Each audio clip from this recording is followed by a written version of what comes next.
Despite the slight improvement in their numbers, Florida manatees are still dying at a disturbing rate. At first glance, 2022 seemed promising for Florida's struggling mascot, but a late-season Arctic blast made it the second deadliest year for sea cows. Manatees have slowly been recovering.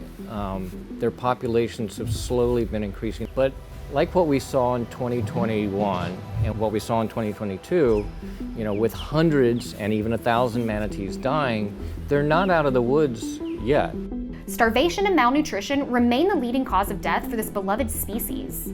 A close relative to the elephant, these gentle giants can grow up to 13 feet long and top out at around 3,500 pounds, meaning they eat a lot and dine out almost exclusively on seagrass. Seagrass is a starting point for many different species, from different fish and invertebrates that grow up there. They're also food sources for many different animals such as manatees and turtles. And these underwater meadows have been virtually erased after decades of water pollution. Nutrients from sources like fertilizers, leaky septic tanks, and animal waste end up in waterways, triggering algae blooms so thick that sunlight can't reach the seagrass below, essentially smothering it.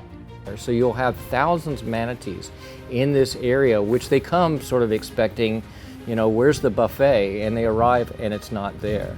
This caused a mass starvation event, as biologists began an unprecedented supplemental feeding program. 2021 became known as the deadliest year on record, with the manatee death toll reaching over 1,000.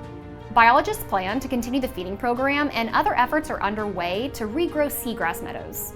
We can't take our foot off the gas.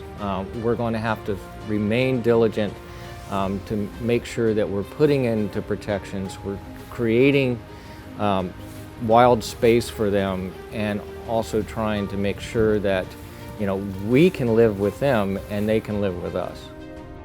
In spring of 2022, $30 million was set aside to help fund manatee rescues and habitat restoration. That's not all. The state of Florida also proposed a $3.5 billion investment over the course of 4 years for Everglades restoration and additional water protections. I think it's going to make a big difference in terms of trying to restore our coastal ecosystems.